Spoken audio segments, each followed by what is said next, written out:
ரொம்ப நல்லா இருக்கு. ரொம்ப நல்லா சென்னை ரோஹினி பாத்துறீங்களா சார்? சென்னை ரோஹினி தேட்டர் அந்த ஸ்டைல்ல தான் இருக்குது. தேட்டர் பேருன்னா ரொம்ப நல்லா இருக்குது. நான் ஏன் மெயினா வந்தீங்கன்னா, நான் ஒரு சினிமா போறதுக்கு முன்னாடி நான் அதிகமாக படம் பார்த்த தேட்டர் அப்போ தேட்டரா இருந்துச்சு. ஆமா, இங்க நிறைய படம் இன்னைக்கு சினிமா வர்றதுக்கு ஒரு இந்த தேட்டரும் ஒரு காரணமா இருந்திருக்கு என் லைஃப்ல. ஸோ அதனால இந்த தேட்டரை புதுப்பிச்சு நேற்று ஓப்பன் பண்ணியிருக்காங்கன்னு நினைக்கிறேன். அதனால வந்து கண்டிப்பா ரோஹினி தேட்டர்ல மட்டும்தான் அந்த முக்கியமான சீன்லாம் வந்து ஆடியன்ஸ் என்கேஜ் பண்றக்கா சைட்ல லைட்ஸ் போட்டு அதை பயங்கரமா ஒன்று ஆடியன்ஸை குஷிப்படுத்துவாங்க. அந்த ஸ்டைல் அங்கே பண்ணியிருக்காங்கன்னு நினைக்கிறேன். பட் நல்லா இருக்கு. அது மெயினா வந்து பைசன் பார்த்ததுல நான் ரொம்ப மகிழ்ச்சி.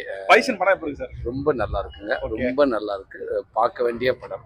எல்லாமே மாரி செல்வராஜோட தொடர்ந்து ஒரு தொடர் ஹிட்டா இருக்குது. ரொம்ப சந்தோஷம். படம் ரொம்ப நல்லா இருக்கு. இல்ல அல்ல கபடி சார், கபடி அதுல இருக்குல்ல சார். இப்ப ஏகடி கபடி நீங்க இல்ல அதாங்க வாழ்க்கையில எவ்வளவு எதிர்ப்புகளை எவ்வளவு எதிரிகள் இருந்தாலும் எதிர்ப்புகள் இருந்தாலும் உள்ள எவ்வளவு விஷயங்கள் இருந்தாலும் ஒரு விளையாட்டு உள்ள போறப்ப விளையாட்டு ஒண்ணு நம்ம எல்லாத்தையும் சமநிலையா பார்க்கும். அந்த விளையாட்டை மையமா வச்சு படம் எடுத்திருக்காரு. மாரியோட தொடர்ந்து அடுத்த ஹிட்டும் இதுதான் நினைக்கிறேன். கண்டிப்பா வெண்ணிலா கபடிக்குள்ள நான் இங்க தான் என் லைஃப் ஆரம்பிச்சு அந்த ஸ்போர்ட்ஸ் எனக்கு அந்த கபடி அனுபவம் இருக்குது. சில பார்க்கப்ப எனக்கு அதை யாவப்படுத்துற மாதிரி இருந்துச்சு. ரொம்ப நல்லா இருந்துச்சு.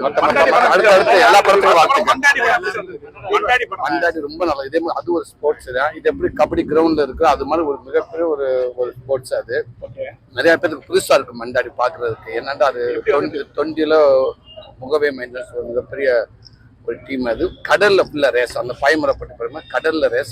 அந்த படம் பார்க்கப்ப கண்டிப்பா எல்லாருக்கும் ஒரு புது அனுபவமா இருக்கு. கடலுக்குள்ள இப்படி ஒரு ரேஸ் இருக்கா அப்படின்றது எல்லாத்துக்குமே ஒரு புது அனுபவமா இருக்கு. அந்த ரேஸ் யாரும் அதிகமா பார்த்திருக்க மாட்டாங்க. 20 மக்கள் மட்டும்தான் பார்த்திருப்பாங்க.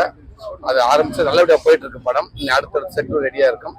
கண்டிப்பா அந்த படம் பாருங்க. தியேட்டர்ல பயங்கரமா எனர்ஜியா இருப்பாங்க.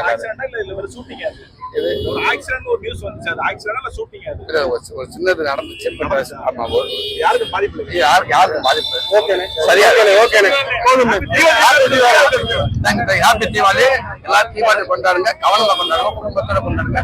ரொம்ப கவனம். யாருக்கும் அளவுக்கு இல்லாமல் மற்றவங்க இறந்து பண்ணாம தீபாவளி கொண்டாடுங்க. நன்றி.